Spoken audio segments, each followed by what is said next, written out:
Kisah ini bercerita tentang Clarissa, seorang istri yang hidupnya tampak sempurna dan mewah. Namun, tanpa ia sadari, ia telah menjadi target pembunuhan oleh orang-orang terdekatnya sendiri, yaitu ibu mertua dan suaminya. Mengerikannya lagi, niat jahat itu terbongkar karena kepanikan seorang asisten rumah tangga yang sangat setia. Bayangkan, saat sedang memasak di dapur, tiba-tiba asisten rumah tangganya menarik lengan Clarissa sambil berbisik panik. "Ibu dalam bahaya, ayo pergi dari sini, tolong ibu percaya padaku." Bagaimana Clarissa bisa selamat? Apa rencana keji yang disembunyikan di rumah megah itu? Dan bagaimana ia membalas dendam? Mari kita mulai kisahnya. Udara pagi di kawasan elit Menteng terasa dingin. Namun, di balik pagar tinggi kediaman keluarga Adi Guna dan Clarissa, ada sesuatu yang jauh lebih dingin dan menusuk. Clarissa, dengan celemek linen yang terikat rapi di pinggangnya, sedang mengaduk bumbu di atas meja dapur marmer hitam. Ia sedang menyiapkan sup buntut pedas, hidangan rumit yang membutuhkan waktu dan cinta. Pikirannya dipenuhi kegembiraan sederhana. Sudah lama sekali suaminya, Dimas, dan ibu mertuanya, Bu Ratna, tidak bersikap sehangat ini. Dalam beberapa hari terakhir, Dimas dan Bu Ratna yang terkenal dingin dan suka mengkritik, justru sering menanyakan keadaannya. Perhatian mendadak ini terasa manis, namun juga menyisakan gema kejanggalan di sudut hatinya. Clarissa mencoba mengusir kecurigaan itu. Mereka mungkin mulai sadar arti keluarga. Ia meyakinkan dirinya sendiri. Saat Clarissa mulai menumis bumbu, suara langkah kaki elegan terdengar dari ruang tengah. Bu Ratna muncul di ambang pintu dapur, seolah-olah ia sedang berpatroli, bukan sekadar lewat. Senyumnya begitu lebar, terlalu lebar untuk seorang mertua, yang biasanya hanya menyunggingkan senyum sinis. "Kau terlihat sangat bersemangat, Clarissa." Suara Bu Ratna terdengar merdu. Namun bagi Clarissa, itu seperti alunan lagu yang dimainkan dengan tempo yang salah. "Tentu saja, Bu," jawab Clarissa berusaha terdengar ceria. "Saya senang melihat Ibu dan Mas Dimas hari-hari ini semakin akrab dengan saya. Rasanya sudah lama tidak merasakan kehangatan seperti ini." Bu Ratna melangkah maju. Tangannya yang penuh perhiasan mewah terulur untuk memegang bahu Clarissa. Sentuhan itu membuat Clarissa sedikit tersentak, sebab Bu Ratna nyaris tidak pernah menyentuhnya, kecuali saat menyentil kesalahan. "Oh, nak, tentu saja kami semakin akrab. Kami ini keluarga. Dan kami sadar betapa berharganya dirimu di rumah ini," kata Bu Ratna. Matanya menyapu seluruh kemewahan dapur itu. Tatapannya berhenti sejenak pada jam tangan berlian yang melingkari pergelangan tangan Clarissa. Hadiah pernikahannya yang paling mahal. Terutama aset-aset dan semua kenyamanan yang kau kelola ini. Semua itu adalah hasil kerjamu, dan kami menghargainya. Clarissa merasa sentuhan Bu Ratna itu seperti cengkeraman, bukan pelukan. Ia merasakan ada nada kepemilikan dan perhitungan di balik kata-kata aset-aset. Namun, ia menepisnya lagi. Di sudut lain ruangan, di ruang makan yang terhubung, Siti, asisten rumah tangga yang sudah 3 tahun bekerja di sana, sedang menata meja makan dengan sangat letih. Siti yang biasanya cerewet dan suka bersenandung saat bekerja, pagi ini diam 1000 bahasa. Gerakannya kaku dan matanya sesekali melirik ke arah Clarissa dan Bu Ratna, penuh kekhawatiran yang tersembunyi. Raut wajah Siti yang pucat itu sempat ditangkap Clarissa. Namun, ia kembali fokus pada Dimas yang kini menyusul masuk. Dimas, dengan setelan jas mahal yang baru dicuci, berjalan mendekat dan tanpa basa-basi memeluk Clarissa dari belakang. "Istriku yang cantik, kau tak perlu repot-repot begini. Harusnya kau bersantai saja," bisik Dimas di telinga Clarissa. Ciumannya di pipi terasa seperti sebuah pertunjukan. "Tidak apa-apa, Mas," balas Clarissa mencoba menikmati perhatian yang terasa langka itu.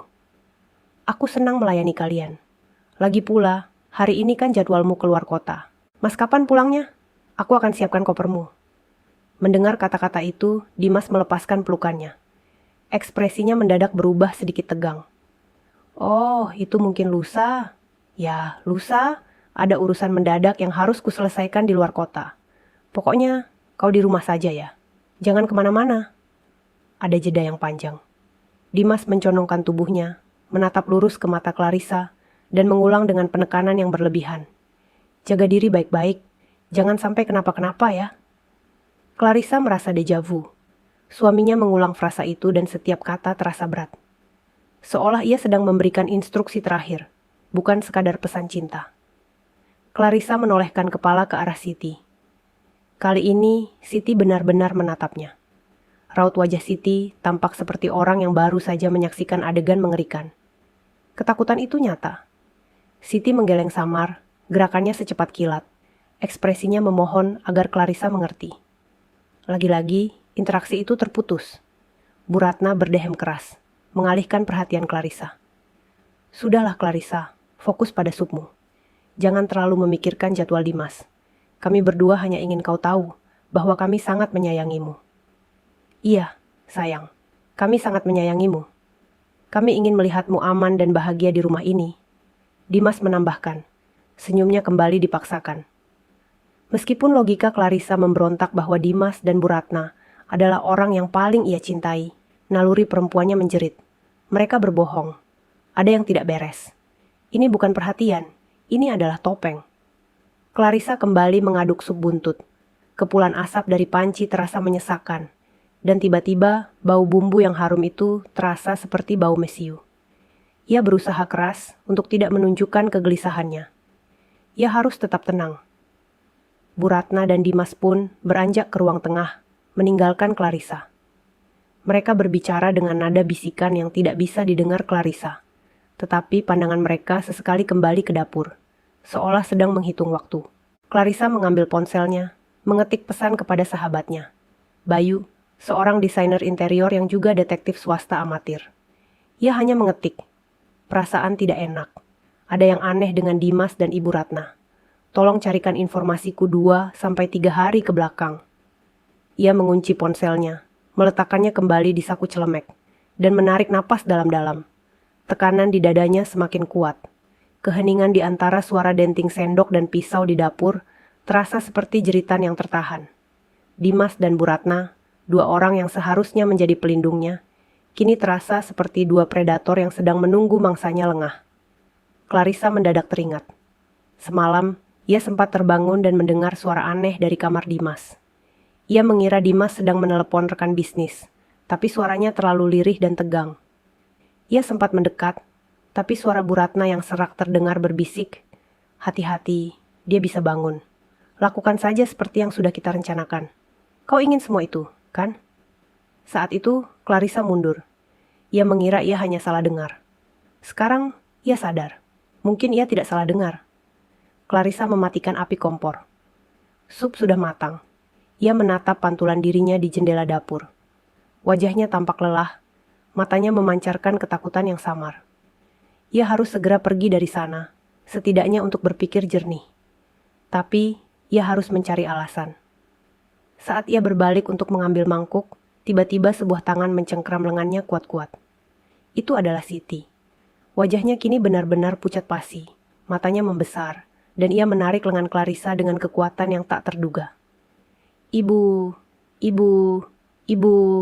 jangan di sini, bisik Siti, suaranya tercekat.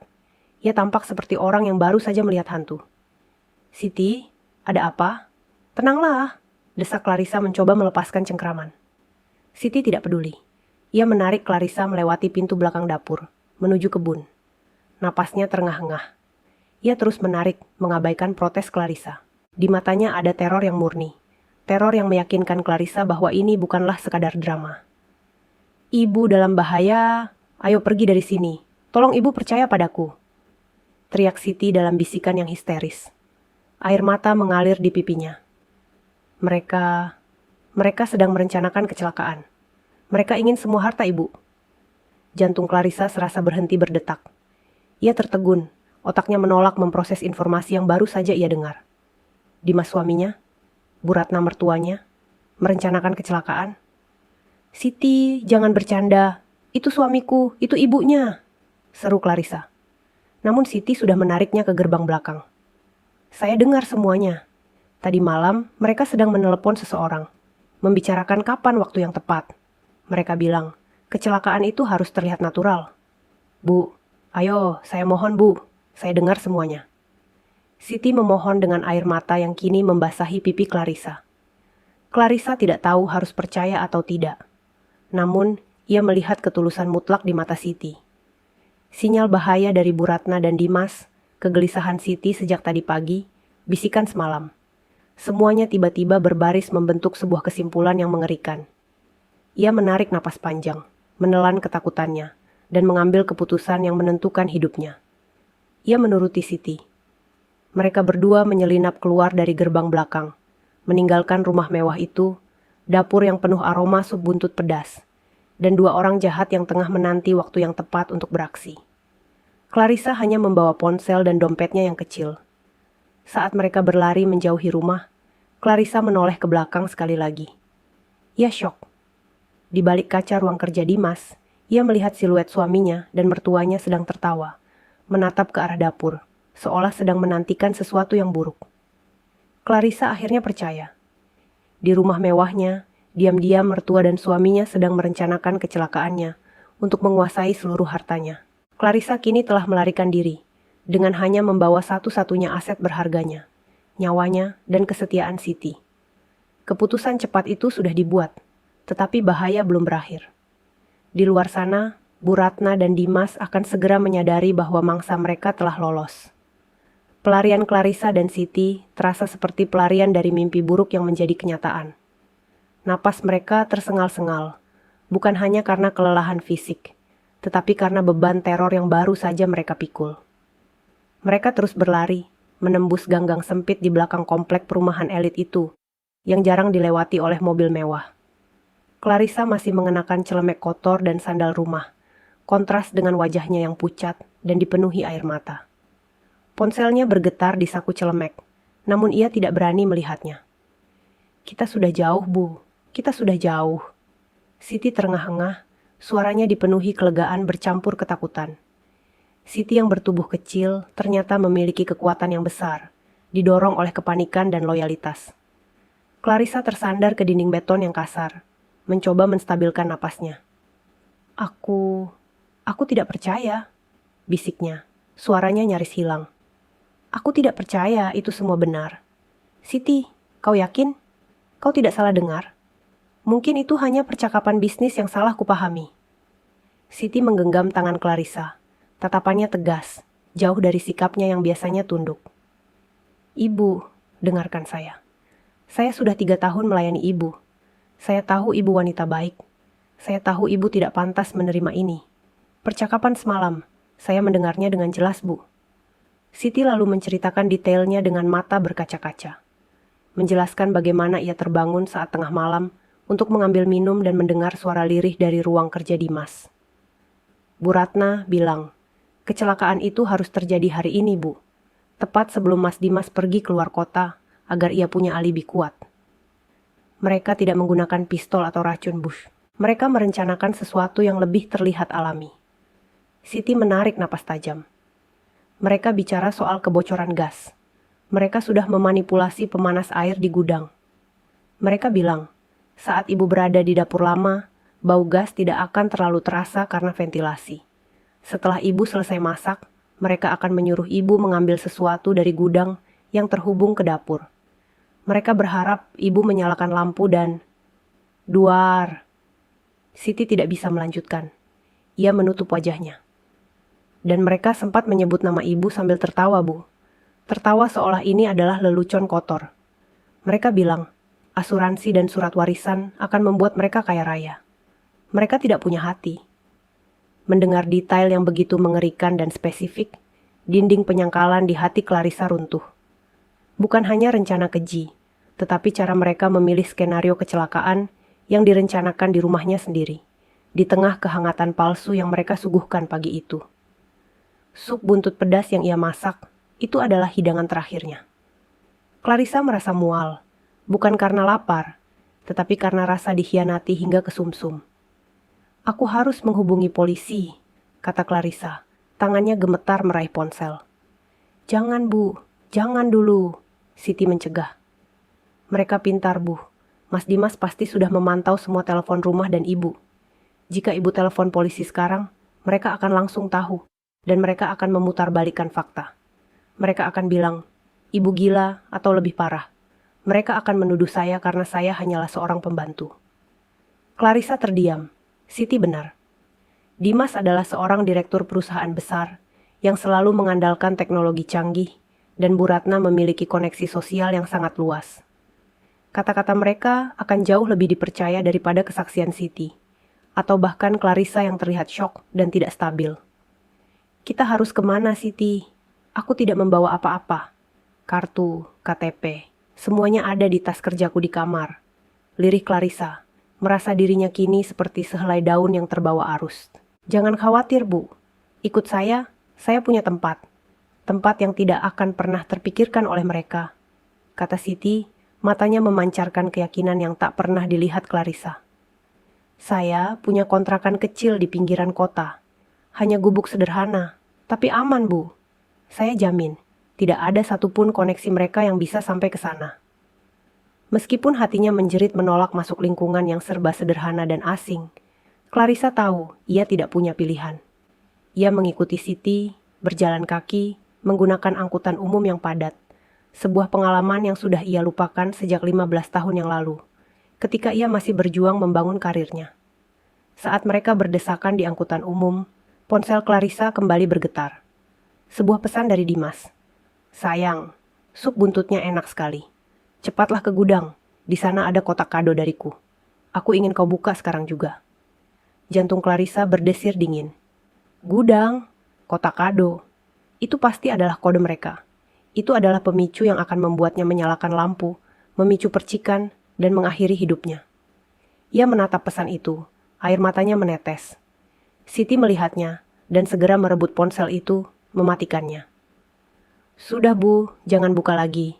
Fokus pada keselamatan kita, tegas Siti. Mereka akan panik sebentar lagi. Mereka pasti heran kenapa ibu belum juga masuk gudang. Perjalanan ke kontrakan Siti terasa seperti menempuh jarak ribuan kilometer. Setibanya di sana, Clarissa terkejut melihat betapa sederhananya tempat tinggal Siti. Sebuah kamar kecil dengan dapur mini, tanpa pendingin ruangan, dan hanya ada satu tempat tidur lipat. Aroma masakan sederhana dan kelembapan langsung menyambutnya. Namun, tempat ini terasa aman, jauh lebih aman daripada rumah mewahnya, yang kini terasa seperti jebakan maut. Clarissa duduk di lantai, bersandar pada dinding tripleks, memeluk lututnya. Air matanya mengalir deras, bukan karena kondisi tempat itu, tetapi karena realisasi pahit tentang cinta dan pengkhianatan. Ia menangisi semua waktu yang ia habiskan untuk menyenangkan suaminya. Semua uang yang ia percayakan kepada Bu Ratna untuk dikelola. Kenapa, Siti? Kenapa mereka sekeji itu? Aku sudah memberikan segalanya, isak Clarissa. Siti duduk di sebelahnya, menyentuh bahunya lembut. Karena orang serakah, Bu. Harta ibu itu terlalu banyak, terlalu menggiurkan. Mereka tidak mencintai ibu, mereka mencintai apa yang ibu punya. Siti kemudian bercerita tentang pengalamannya di rumah itu. Bagaimana ia sering mendengar Bu Ratna dan Dimas membicarakan aset-aset Clarissa dengan nada cemburu dan iri. Mereka sering meremehkan ibu di belakang, Bu. Mereka bilang, ibu hanya beruntung menikahi Mas Dimas. Padahal semua kekayaan itu hasil jerih payah ibu sendiri. Kisah Siti menjadi paku terakhir yang menancap di peti mati pernikahannya. Clarissa, yang dulunya adalah pengusaha properti yang sukses sebelum menikah dengan Dimas, memang dengan bodohnya menaruh sebagian besar aset atas nama suaminya demi kepercayaan. Ia merangkul Siti, memeluknya erat. Terima kasih, Siti. Kau telah menyelamatkan hidupku. Kau adalah satu-satunya orang jujur yang kumiliki sekarang. Kepanikan mulai mereda, digantikan oleh bara api kemarahan. Clarissa bangkit, ia mengambil ponsel Siti dan mencari kontak seseorang yang sangat ia percaya. Pak Herman, pengacara terbaik yang pernah ia kenal, yang dulunya membantu mengurus legalitas perusahaannya. Kita harus bergerak cepat, Siti. Mereka akan segera menyadari aku menghilang. Aku tidak boleh terlihat mati, tapi aku juga tidak boleh terlihat hidup, ucap Clarissa. Matanya kini berkilat penuh tekad, bukan air mata. Wajahnya yang semula tampak seperti korban kini berubah menjadi wajah seorang pejuang. Siti mengangguk, siap mendukung. Apapun yang ibu perintahkan, saya siap. Clarissa menelepon Pak Herman, suaranya tegang namun jelas. Ia menceritakan semuanya, tanpa menghilangkan detail rencana keji itu. Pak Herman terdiam lama di seberang telepon. Nyonya Clarissa, Ini situasi yang sangat berbahaya. Anda harus segera membuat pernyataan. Tapi jika Nyonya kembali ke rumah, nyawa Nyonya terancam. Solusinya, Nyonya harus menghilang. Benar-benar menghilang untuk sementara waktu. Saya akan mengurus laporan kehilangan Nyonya ke polisi dengan alibi bahwa Nyonya depresi dan melarikan diri, bukan kecelakaan. Jelas Pak Herman serius. Itu akan memberi kita waktu. Waktu untuk mengumpulkan bukti dan membekukan semua aset Nyonya yang masih atas nama Dimas. Kita akan membuat mereka berpikir, Nyonya sudah pergi jauh, mungkin sudah tidak selamat, tapi tanpa jasad. Ketiadaan jasad akan menunda pencairan asuransi dan warisan mereka. Clarissa setuju. Itu adalah strategi paling cerdas dan paling aman. Menghilang dan menjadi hantu. Saat malam tiba, berita tentang hilangnya Clarissa mulai tersebar. Dimas dan Bu Ratna terlihat di layar berita, berpura-pura menangis dan mengeluarkan pernyataan kekhawatiran yang sangat meyakinkan tentang kondisi mental Clarissa. Mereka bahkan menuduh Clarissa membawa uang dalam jumlah besar saat melarikan diri, untuk menutupi fakta bahwa mereka adalah predator sejati. Clarissa dan Siti menyaksikan drama itu dari televisi kecil di kontrakan. Tangan Clarissa mengepal erat. Mereka bahkan berani memfitnahku di depan umum. Aku tidak akan membiarkan mereka lolos. Di tengah kepanikan dan kekacauan yang diciptakan oleh Dimas dan Bu Ratna, Clarissa yang sebenarnya sedang menyusun rencana balas dendam. Keputusan untuk mempercayai Siti dan lari telah memberinya kesempatan kedua. Ia tidak hanya akan mengambil kembali hartanya, ia akan menghancurkan kebohongan dan keserakahan yang telah berusaha merenggut nyawanya. Clarissa meraih ponsel Siti dan kembali menghubungi Pak Herman. Pak, segera hubungi Bayu. Saya butuh mata dan telinga di dalam rumah itu. Saya butuh bukti konkret dan siapkan gugatan cerai. Aku akan mengurus mereka. Clarissa kini telah bertransformasi dari korban menjadi pejuang. Dengan bantuan Siti dan Pak Herman, ia mulai membangun benteng pertahanannya. Namun, di rumah mewah itu, Dimas dan Bu Ratna sudah memulai permainan mereka, berpura-pura menjadi suami dan mertua yang berduka. Mereka tidak menyadari wanita yang mereka anggap sudah mati secara finansial dan emosional, kini sedang mengintai mereka dari balik bayangan. Malam itu, di kontrakan kecil yang lembab dan jauh dari hiruk-pikuk ibu kota, Clarissa tidak tidur. Ia duduk di tempat tidur lipat milik Siti, punggungnya bersandar pada dinding papan yang dingin, sementara Siti tertidur lelap kelelahan setelah hari yang penuh tekanan. Namun, bagi Clarissa, pikiran yang kacau jauh lebih melelahkan daripada berlari. Pikirannya terus memutar ulang adegan pagi itu. Senyum palsu Dimas dan Bu Ratna, peringatan Siti yang histeris, dan pengkhianatan yang dingin. Clarissa meraih ponsel lama Siti yang ia gunakan. Ia sudah berhasil menghubungi Pak Herman dan Bayu. Sekarang, saatnya menyusun strategi perang. Pak Herman adalah seorang ahli hukum yang sangat teliti. Ia menyarankan Clarissa untuk tetap menghilang dan memutus semua komunikasi. Keberadaan Clarissa yang tidak jelas, hilang tanpa jejak dan tanpa jasad, adalah kunci untuk membekukan seluruh aset dan menunda pencairan asuransi. Dimas dan Bu Ratna tidak bisa melakukan apa-apa jika klaim kewarisan belum bisa diverifikasi. Mereka akan panik, Nyonya, kata Pak Herman melalui sambungan telepon. Mereka akan mengeluarkan pernyataan publik yang meyakinkan semua orang bahwa Nyonya bunuh diri atau melarikan diri karena depresi. Itu adalah trik standar mereka untuk menutupi jejak kejahatan. Dan benar saja, saat Clarissa menyalakan televisi kecil Siti, ia melihat pemandangan yang memuakkan. Di layar, di depan gerbang rumah mewahnya, Dimas berdiri di samping Bu Ratna. Keduanya tampil sempurna dalam balutan pakaian duka. Dimas memegang sapu tangan, sesekali menyeka air mata buaya, sementara Bu Ratna memasang wajah sedih yang dihiasi kekhawatiran palsu. Kami memohon, suara Dimas terdengar bergetar di televisi. Kepada siapapun yang melihat istri saya, Clarissa, tolong beritahu kami. Clarissa sedang dalam kondisi mental yang sangat tidak stabil. Kami yakin dia melarikan diri karena tekanan pekerjaan, dan mungkin membawa sejumlah uang perusahaan bersamanya. Melihat sandiwara itu, seluruh tubuh Clarissa gemetar karena amarah. Mereka tidak hanya mencoba membunuhnya, mereka juga mencemarkan nama baiknya di depan publik, menuduhnya gila dan korupsi. Kemarahan itu menghilangkan sisa-sisa kesedihan dan keraguan Clarissa. Ia tidak lagi melihat Dimas sebagai suami yang salah jalan, melainkan sebagai musuh yang harus dihancurkan. Clarissa segera menghubungi Bayu. Bayu, yang bekerja sebagai desainer interior, tetapi memiliki hobi menganalisis kasus kejahatan, adalah aset yang sempurna untuk tugas ini. Bayu, aku butuh bantuanmu. Aku ingin kau melakukan dua hal. Perintah Clarissa. Suaranya kini dingin dan tegas. Sebutkan saja Clarissa. Aku siap, balas Bayu. Nadanya dipenuhi kekhawatiran, tetapi juga determinasi. Pertama, aku ingin kau masuk ke dalam rumah. Mungkin besok, dengan alasan menjenguk Bu Ratna yang berduka. Cari tahu, apakah ada perubahan di area gudang dan dapur belakang yang mereka sebutkan? Itu mungkin masih menjadi jebakan. Kedua, aku butuh bukti pengakuan mereka. Aku ingin kau cari tahu, apakah kau punya alat sadap yang sangat kecil. Paling penting, aku ingin kau pasang alat itu di ruang kerja Dimas. Itu tempat mereka bicara yang paling nyaman. Bayu sempat ragu. Clarissa, itu berbahaya. Aku bisa tertangkap. Mereka ingin kau mati. Bayu, lebih baik aku mengambil risiko dan membongkar kejahatan ini daripada hidup dalam ketakutan. Desak Clarissa, suaranya mengandung janji balas dendam. Aku yakin, jika mereka merasa aman, mereka pasti akan membicarakan rincian rencana mereka, terutama tentang aset dan asuransi. Bayu menghela napas panjang.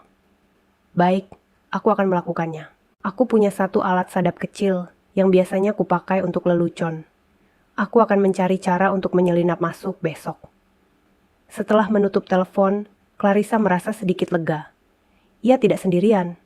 Namun, ia menyadari bahwa masalahnya bukan hanya soal hukum dan bukti, tetapi juga keuangan. Dimas memang tidak bisa mencairkan warisan atau asuransi, tetapi ia memiliki akses ke beberapa rekening bersama dan kartu kredit Clarissa. Dimas bisa melarikan diri atau menghabiskan uang itu sedikit demi sedikit. Clarissa berpikir keras. Ia harus memutus urat nadi keuangan Dimas secepat mungkin. Ia bangkit, berjalan pelan ke jendela kecil kontrakan. Di luar, lampu jalan yang redup menyinari malam yang sunyi. Ia ingat, dulu ia pernah membuat rekening rahasia untuk masa tua, yang hanya ia dan Pak Herman yang tahu kata sandinya. Dan rekening itu tidak terhubung dengan jaringan perbankan Dimas. Ini adalah kartu asnya. Clarissa kembali menghubungi Pak Herman, menjelaskan rencananya. Pak, saya ingin Bapak segera mengaktifkan status darurat pada semua kartu kredit dan rekening yang masih atas nama saya. Tetapi Dimas punya akses. Tujuannya bukan hanya untuk membekukan, tapi untuk membuatnya panik. Maksudnya? Tanya Pak Herman terdengar bingung. Jika dia merasa aman, dia akan belanja besar. Pak, dia akan membeli hadiah untuk dirinya sendiri. Mungkin mobil baru, untuk merayakan kematiannya. Saya ingin begitu dia mencoba menggesek kartu. Semua transaksi itu gagal total. Saya ingin dia merasakan kejutan, sehingga dia berpikir hantu sedang mengganggunya. Kepanikan akan membuatnya membuat kesalahan. Dia akan mencari uang tunai, dan saat itulah kita mengawasi pergerakannya. Pak Herman terkesan. Strategi yang brilian, Nyonya. Saya akan segera mengurusnya. Kita akan buat dia merasa kehilangan kontrol sedikit demi sedikit. Tiba-tiba, Siti terbangun. Ia melihat Clarissa berdiri dalam kegelapan, matanya penuh perhitungan. Ibu kenapa tidak tidur? Pak Herman kenapa? Tanya Siti khawatir. Aku tidak bisa tidur, Siti. Aku sedang membuat perhitungan. Jawab Clarissa menoleh. Kau telah menyelamatkan nyawaku, Siti. Sekarang giliranku untuk menyelamatkan diriku dan membalas pengkhianatan ini. Clarissa kemudian duduk di sebelah Siti, merenungkan detail kecil yang terlewat. Sup buntut yang aku masak pagi ini, apakah sudah disajikan untuk mereka? Siti mengangguk, tatapannya kosong. Sudah, Bu. Sebelum kita kabur, Bu Ratna menyuruh saya menghangatkan dan menyajikan di meja makan. Mereka makan dengan lahap sambil membicarakan rencana mereka. Mereka bahkan bilang, ini adalah hidangan perpisahan yang sempurna. Clarissa merasakan dorongan mual lagi. Baik, sekarang dengarkan aku. Kau harus kembali ke rumah besok, Siti. Kau harus berpura-pura sangat berduka atas hilangnya aku. Jangan tunjukkan satu pun kecurigaan. Tugasmu adalah menjadi mata dan telingaku di dalam sana. Cari tahu, apakah Dimas dan Bu Ratna masih menganggap rencana kebocoran gas itu akan terjadi atau sudah dibatalkan? Siti tampak takut. tubuhnya gemetar. Tapi Bu, jika mereka curiga, mereka tidak akan curiga. Kau adalah asisten rumah tangga yang setia dan polos. Mereka terlalu sombong untuk curiga pada orang selevelmu. Potong Clarissa, tatapannya tajam. Jika mereka bertanya tentangku, jawab saja kau tidak tahu apa-apa dan kau takut. Kau harus bersikap seperti korban, bukan pahlawan. Aku butuh kau di sana untuk mengawasi Dimas dan Bu Ratna. Siti mengangguk dengan berat hati. Loyalitasnya mengalahkan rasa takutnya. Saya akan melakukannya, Bu. Demi Ibu. Clarissa memeluk Siti erat. Malam itu di kontrakan sederhana, sebuah aliansi yang tidak terduga terbentuk. Seorang wanita kaya yang kehilangan segalanya kecuali kecerdasannya, dan seorang asisten rumah tangga yang mempertaruhkan nyawanya demi keadilan. Clarissa tahu bahwa Dimas dan Bu Ratna pasti sedang berpesta dalam hati mereka, merayakan kematiannya. Mereka pasti sudah membayangkan kehidupan mewah tanpa batas.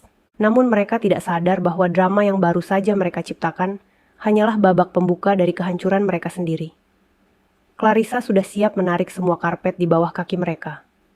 Keesokan paginya, Siti kembali ke rumah mewah itu dengan wajah yang dibuat semuram mungkin. Bu Ratna menyambutnya dengan senyum puas. Siti, kau kembali, bagus. Bersihkan kamar Nyonya. Dan jangan pernah membicarakan kejadian kemarin. Nyonya Clarissa sedang sakit. Kau mengerti? Di saat yang sama, Bayu sudah menyusun rencananya. Ia berpakaian rapi, membawa buket bunga besar dan sekotak makanan penutup mahal, dan tiba di rumah Dimas. Dimas, Bu Ratna, saya turut berduka. Saya sangat terkejut, kata Bayu memeluk Dimas dengan akting yang meyakinkan. Clarissa adalah sahabat yang luar biasa. Saya tidak percaya dia mengalami tekanan mental hingga lari seperti ini. Dimas yang sedang bersantai di ruang kerjanya menyambut Bayu dengan senang hati. Terima kasih Bayu. Aku pun tidak percaya. Aku sudah melakukan segalanya untuknya. Tapi ternyata dia tetap tidak bersyukur. Dimas melanjutkan drama itu, merasa aman karena Bayu adalah orang luar yang tidak mungkin mencurigai mereka. Saat Dimas dan Bu Ratna asyik menceritakan detail palsu tentang depresi Clarissa, Bayu bergerak cepat. Ia berpura-pura meminta izin ke toilet. Di sana, ia mengaktifkan alat sadap mini yang sudah ia siapkan. Alat itu sangat kecil, sebesar koin, dan memiliki daya rekam yang kuat. Dengan alasan membuang tisu, Bayu diam-diam masuk ke ruang kerja Dimas. Ruangan itu kosong. Matanya langsung tertuju pada jam dinding besar bergaya antik. Itu adalah tempat yang sempurna untuk menyembunyikan alat sadap, karena sulit dijangkau dan jarang diperhatikan.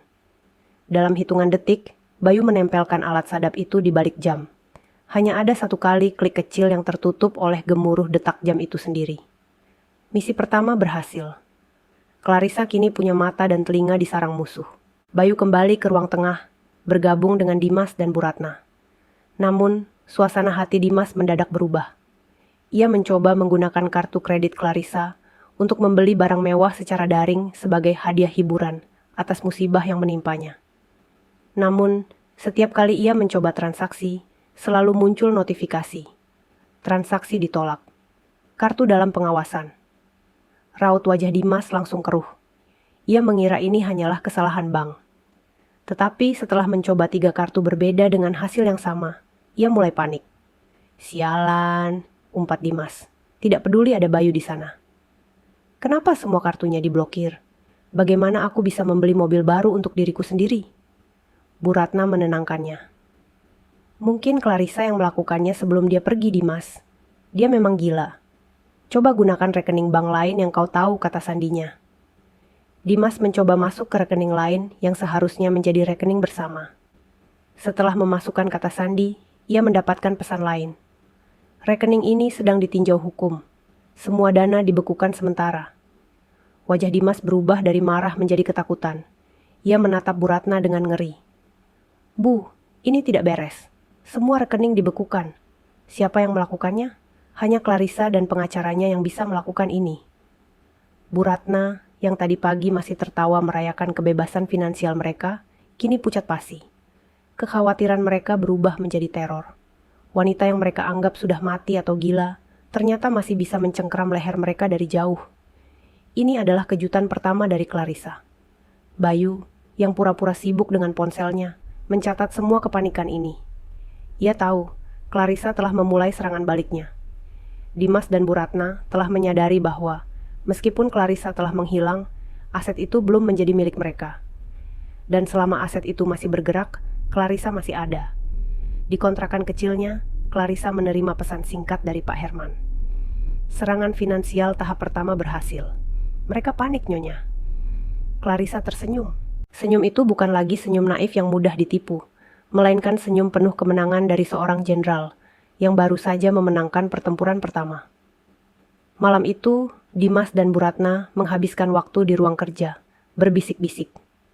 Mereka tidak tahu, setiap kata keluh kesah dan rencana jahat mereka sedang direkam dengan jernih, menjadi bukti tak terbantahkan untuk kehancuran mereka sendiri.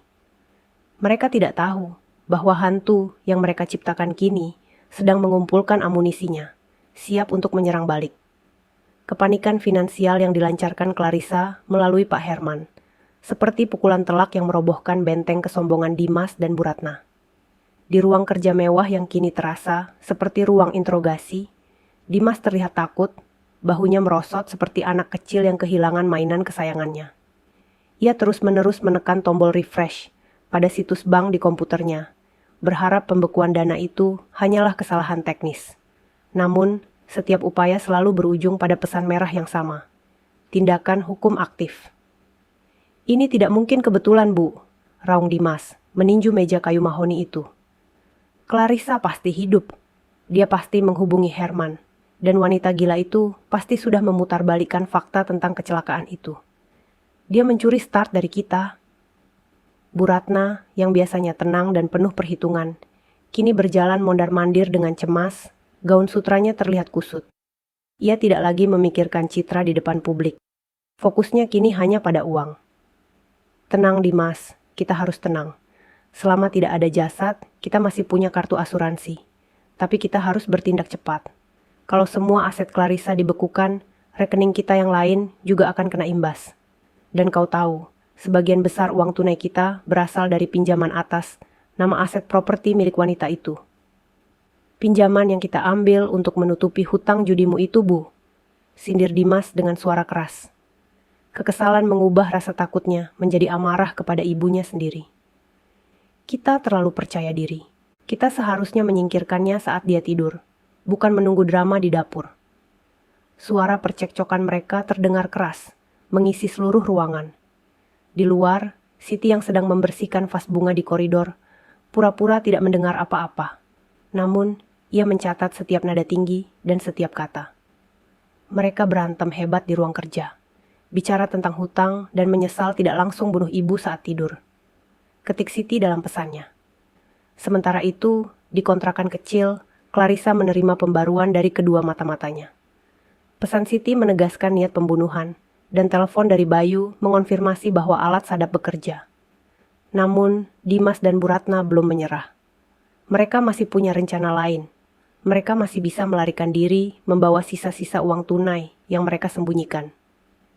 Bayu, kamu harus melakukan satu hal lagi untukku, kata Clarissa. Aku butuh bukti bahwa mereka masih mencoba mengakses aset yang dibekukan, atau lebih buruk, mereka mencari pinjaman baru. Bukti dokumen bank? Tanya Bayu. Ya, mereka selalu menyimpan berkas-berkas penting di berangkas kecil di bawah lantai kamar tidur utama. Aku yang memasangnya dulu, jelas Clarissa. Bu Ratna sering membanggakan bahwa kuncinya selalu ada di kalung liontinnya. Aku butuh foto berkas-berkas itu, terutama yang berkaitan dengan asuransi jiwa dan pinjaman properti. Ini adalah misi paling berbahaya, mengambil foto dari berangkas pribadi mereka. Bayu ragu, tetapi motivasi untuk membantu Clarissa dan menjatuhkan pasangan licik itu lebih besar. Clarissa kemudian beralih ke strategi hukum dengan Pak Herman. Dengan bukti rekaman dari Bayu, Pak Herman memiliki amunisi yang luar biasa. Rekaman itu bukan hanya tentang niat pembunuhan, tetapi juga tentang manipulasi aset dan rencana penipuan asuransi. Nyonya, dengan bukti ini, kita bisa mengajukan 2 tuntutan sekaligus. Percobaan pembunuhan berencana dan penipuan finansial, kata Pak Herman. Suaranya dipenuhi keyakinan. Saya akan menyiapkan gugatan cerai di pengadilan agama dan gugatan pidana di pengadilan negeri. Tetapi sebelum kita meledakkan bom ini, kita harus membuat mereka melakukan satu kesalahan fatal lagi yang bisa disaksikan publik. Clarissa setuju. Pertunjukan harus lebih dramatis. Sementara Clarissa dan timnya menyusun strategi, Dimas dan Bu Ratna menemukan cara baru untuk mendapatkan uang. Mereka tidak bisa menggunakan kartu atau rekening bank, jadi mereka beralih ke sumber aset paling likuid, perhiasan Clarissa. Kita jual saja semua perhiasan wanita itu. Liontin, cincin, gelang yang tidak dia bawa lari, usul Bu Ratna, matanya berbinar serakah. Itu akan cukup untuk kita bertahan sampai masalah aset ini selesai, dan kita bisa mencairkan asuransi jiwa. Polisi bilang dia hilang, bukan mati. Status hilangnya pasti akan diubah dalam waktu sebulan. Dimas menyetujui. Dalam pikiran mereka, Clarissa sudah pasti tidak akan pernah kembali. Mereka mulai menggeledah lemari dan berangkas kecil di kamar Clarissa. Mereka mengumpulkan perhiasan berlian dan emas yang bernilai fantastis. Pagi berikutnya, Dimas menyuruh Siti untuk memanggil tukang perhiasan pribadi keluarga, dengan alasan Bu Ratna ingin mengubah desain beberapa perhiasan lama. Siti, sesuai instruksi Clarissa, tidak menunjukkan kecurigaan. Ia hanya mengiyakan dan memanggil tukang perhiasan itu. Saat tukang perhiasan itu tiba, dan Dimas sedang mencoba menjual perhiasan-perhiasan itu dengan harga diskon, Bayu tiba di rumah dengan membawa alasan baru. Ia ingin mengembalikan kunci rumah yang tertinggal semalam. Bayu masuk ke kamar utama saat Dimas dan Bu Ratna sedang bernegosiasi dengan tukang perhiasan di ruang tamu. Ini adalah kesempatannya. Ia tahu Bu Ratna selalu melepas liontin kunci brankasnya saat mandi. Tapi hari ini Bu Ratna sedang berada di ruang tamu. Bayu harus mencari kunci itu di tempat lain. Ia melihat sekelebat pantulan cahaya dari meja rias. Di sana, di dalam kotak perhiasan kecil yang terbuka, tergeletak kunci kecil berliontin emas yang sangat familiar. Sempurna. Dengan jantung berdegup kencang, Bayu mengambil kunci itu dan segera menuju lemari di bawah walk-in closet. Ia menemukan celah di karpet dan membuka brankas tersembunyi. Di dalamnya terdapat dokumen asuransi jiwa Clarissa dengan Dimas sebagai ahli waris tunggal, surat kuasa palsu yang mereka siapkan, dan yang paling mengerikan, rincian pinjaman besar yang mereka ambil dengan jaminan properti Clarissa yang jatuh tempo dalam 2 minggu. Bayu dengan cepat memotret setiap dokumen dengan resolusi tertinggi. Tugasnya hampir selesai. Namun, saat ia akan menutup brankas, ia melihat sebuah map kecil yang diselipkan. Itu adalah draft surat yang ditujukan kepada notaris. Isinya, pengalihan hak kepemilikan rumah atas nama Dimas dan Bu Ratna. Mereka berencana mengalihkan kepemilikan rumah, seolah-olah Clarissa sudah memberikan kuasa penuh. Ini adalah bukti niat jahat yang lebih jauh, pencurian properti. Bayu berhasil menutup brankas, meletakkan kunci kembali, dan keluar dari kamar tanpa dicurigai. Ia segera meninggalkan rumah itu, beralasan ada janji klien mendadak. Ia tidak sabar untuk mengirimkan semua bukti itu kepada Clarissa dan Pak Herman. Di malam hari, semua bukti telah terkumpul di tangan Clarissa. Rekaman suara Dimas dan Bu Ratna yang membicarakan rencana pembunuhan dan hutang judi, foto dokumen asuransi, pinjaman, dan draft pengalihan hak milik. Nyonya Clarissa, kata Pak Herman dengan suara serius melalui sambungan telepon terenkripsi. Kita punya segalanya. Kita bisa membuat mereka dipenjara seumur hidup. Tapi, kita harus menunggu momentum yang tepat. Momen di mana kehancuran mereka dilihat oleh semua orang, termasuk kolega dan tetangga mereka yang mereka banggakan. Clarissa menyeringai dingin. Ia sudah punya ide. Pak Herman, siapkan semua surat. Gugatan cerai, gugatan pidana, dan yang paling penting, surat perintah penyitaan sementara atas semua aset yang dijaminkan. Saya ingin kita mengeksekusi ini di acara mereka. Kita akan membuat mereka menyesal telah merayakan kematianku. Clarissa tahu bahwa Dimas dan Bu Ratna didorong oleh kepanikan finansial dan keyakinan bahwa Clarissa sudah tidak ada, pasti akan mengadakan semacam perayaan palsu untuk mempercepat klaim asuransi dan mengisi pundi-pundi mereka yang kosong. Mereka ingin terlihat kuat dan berkuasa di depan koleganya. Dan di sanalah Clarissa akan muncul. Strategi balas dendam telah berubah dari bertahan menjadi menyerang, dan tahap akhir kini sudah di depan mata. Dimas dan Bu Ratna semakin terdesak. Uang hasil penjualan perhiasan Clarissa yang mereka anggap cukup untuk bertahan, ternyata hanya mampu menutupi hutang jangka pendek.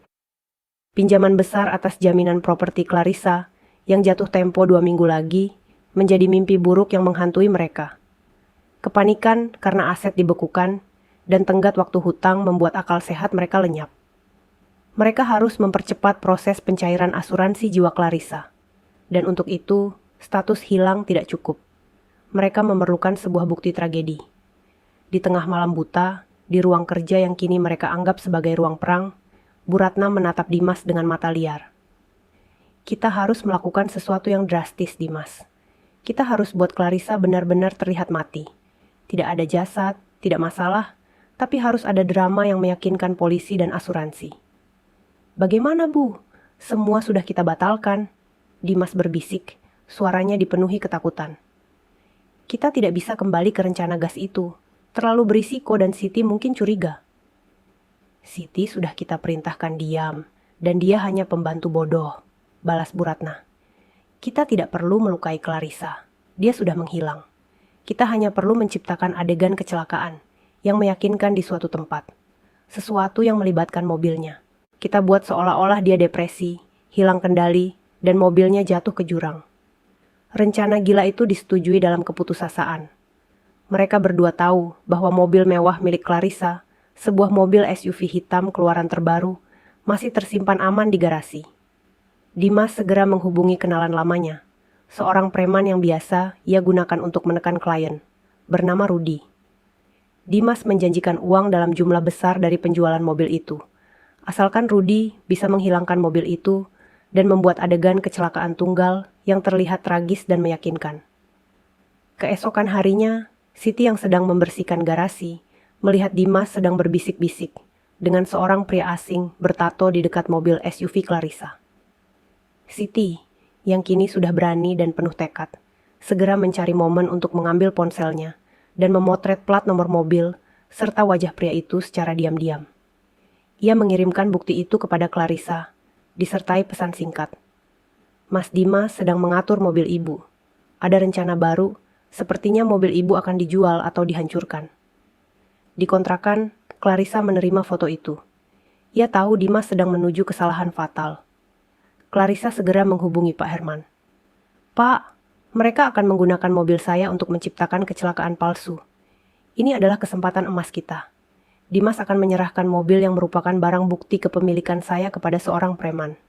Kita akan jebak mereka di sana. Pak Herman, yang telah menganalisis rekaman suara dari Bayu, setuju. Nyonya, ini sempurna. Kita bisa menjebak Dimas dengan kasus lain. Pencurian kendaraan bermotor dan klaim asuransi palsu.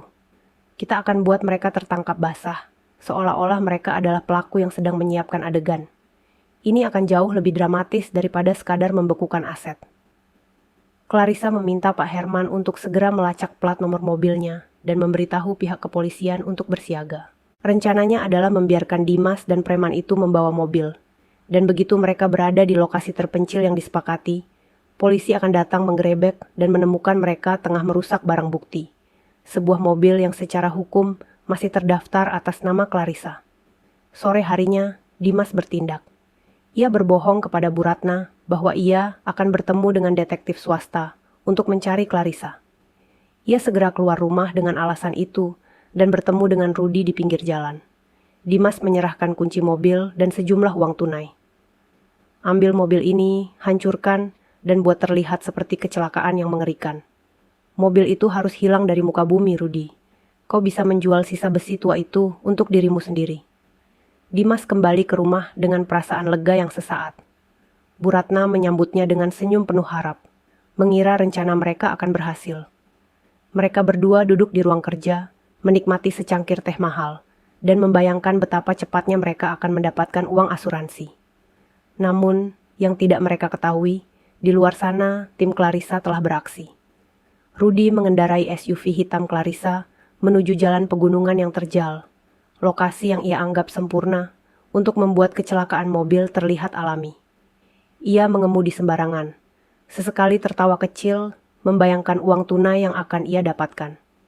Di saat yang sama, tim polisi yang dipimpin oleh seorang detektif cerdas telah melacak sinyal mobil itu, berkat laporan Pak Herman. Mereka bergerak cepat dan senyap. Rudy tiba di pinggir jurang yang sepi. Ia memarkir mobil dan mulai mengeluarkan alat-alat berat yang akan ia gunakan untuk mendorong mobil itu ke jurang. Ia juga menyiramkan sedikit bensin ke kursi pengemudi untuk membuat kesan adanya ledakan kecil atau kebakaran setelah mobil terjatuh. Saat Rudy hendak menyulut korek api, sebuah lampu sorot besar tiba-tiba menyala, menyorot langsung ke wajahnya. Suara sirin polisi memecah keheningan malam.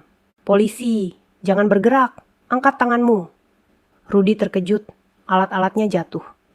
Ia ditangkap di tempat di samping mobil SUV hitam milik Clarissa, dengan bukti bensin dan korek api di tangannya. Polisi segera menghubungi Dimas. Dimas sedang tertawa bersama Bu Ratna, membayangkan bagaimana uang asuransi akan segera cair. Telepon berdering. "Halo, siapa ini?" jawab Dimas dengan nada kesal. "Tuan Dimas, kami dari kepolisian. Mobil atas nama istri Anda, Nyonya Clarissa, baru saja ditemukan. Pelaku sedang mencoba menghancurkannya di area jurang." Suara detektif itu dingin dan resmi. Dimas langsung pucat, teh di tangannya tumpah. Apa? Mobil istri saya? Dia pasti mencoba bunuh diri. Itu adalah tragedi. Saya sudah bilang dia depresi." Dimas mencoba kembali mengenakan sandiwara duka yang sudah ia latih. "Tidak, Tuan Dimas," potong detektif itu dengan nada tajam. "Pelaku yang kami tangkap, Tuan Rudy, mengaku disuruh seseorang untuk menghilangkan mobil ini dan membuat adegan kecelakaan. Dia punya bukti transfer dari rekening atas nama Anda." Wajah Bu Ratna dan Dimas berubah menjadi horor. Mereka saling pandang. Rencana busuk mereka bukannya berhasil, malah menjadi bukti kejahatan yang tak terbantahkan. Mereka telah menciptakan drama kecelakaan palsu yang justru menjebak mereka dalam skenario perusakan barang bukti dan konspirasi penipuan asuransi. Polisi meminta Dimas untuk segera datang ke kantor polisi untuk memberikan keterangan. "Bu, kita tamat," bisik Dimas, suaranya parau. "Tidak, Dimas, tidak. Kita harus tetap berakting. Kita bilang saja Rudy adalah orang yang kita suruh untuk mencari mobil itu, dan dia malah mencoba mencurinya," desak Bu Ratna, masih mencoba mencari jalan keluar. Dengan kaki gemetar, Dimas dan Bu Ratna pergi ke kantor polisi. Di sana, mereka dihadapi oleh detektif yang cerdas, dan Rudy yang sudah putus asa dan mulai menyanyikan semua yang ia ketahui. Dimas dan Bu Ratna mencoba bertahan dengan sandiwara mereka, tetapi detektif itu menunjukkan bukti transfer bank dan rekaman CCTV yang menunjukkan pertemuan Dimas dan Rudy. Dimas dan Bu Ratna menghabiskan malam itu di ruang interogasi, dibombardir dengan pertanyaan yang membuat mereka semakin panik. Dimas, yang lemah mental, akhirnya mulai membuat kesalahan fatal dalam keterangannya, bertentangan dengan cerita Bu Ratna. Di kontrakan kecilnya, Clarissa menerima laporan lengkap dari Pak Herman. "Nyonya, mereka sudah diinterogasi. Dimas sudah panik dan memberikan keterangan yang berbeda dengan ibunya. Sekarang kita punya waktu. Kita akan biarkan mereka pulang dan berpikir mereka lolos dari interogasi. Mereka akan merasa aman dan disitulah kita menyerang." Clarissa menyeringai. "Ya, Pak Herman, biarkan mereka merasa sudah menang kecil. Segera siapkan acara itu. Saya ingin pengungkapan ini terjadi di rumah saya, di depan semua orang yang mereka hormati. Drama kecelakaan palsu yang mereka ciptakan justru menjadi panggung bagi kehancuran mereka sendiri." Mereka sudah kembali ke rumah, lelah dan ketakutan, tetapi masih memegang teguh keyakinan bahwa Clarissa tidak akan pernah kembali. Mereka berencana mengadakan acara kecil keesokan harinya untuk menghibur kerabat dan kolega, sekaligus menunjukkan bahwa mereka kuat di tengah musibah. Ini adalah momentum yang ditunggu Clarissa. Setelah lolos dari interogasi yang melelahkan, meski dengan keterangan yang saling bertentangan, Dimas dan Bu Ratna kembali ke rumah mewah mereka dengan perasaan lega yang rapuh. Mereka berhasil mengelabui detektif tentang Rudy, mengklaim Rudy adalah mantan karyawan yang diperintahkan mencari mobil dan malah mencoba mencurinya. Namun, kebohongan ini menguras energi dan menggerogoti kepercayaan di antara mereka. "Kau lihat, Dimas," bisik Bu Ratna saat mereka masuk ruang kerja. "Kita masih selamat. Mereka tidak punya bukti kuat. Semua hanya perkataan preman rendahan dan dugaan." Selamat apanya, Bu?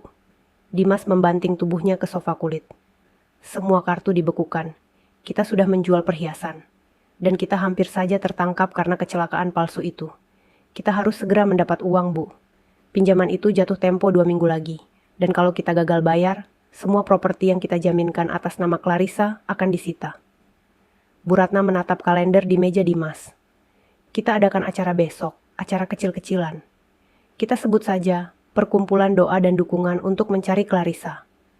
Tapi, kita mengundang semua kolega pentingmu, semua dewan direksi. Kita tunjukkan bahwa kita kuat, dan bahwa hilangnya Clarissa tidak mempengaruhi stabilitas keuangan kita. Begitu mereka melihat kita santai, mereka akan percaya, dan kita bisa menenangkan para kreditor. Mereka berdua menghabiskan malam itu merencanakan acara sandiwara tersebut, tanpa menyadari bahwa setiap kata, setiap rencana, dan setiap celotehan keputusasaan mereka terekam dengan sempurna oleh alat sadap di balik jam dinding. Di kontrakan sederhana, Clarissa yang kini jauh lebih tenang dan fokus, mendengarkan rekaman itu melalui sambungan aman yang dikirimkan Bayu. Wajahnya datar, tanpa emosi, mendengarkan detail bagaimana mereka berencana mengumumkan dirinya hilang selamanya di acara besok, dan bagaimana mereka akan mulai menekan notaris untuk mempercepat proses pengalihan aset.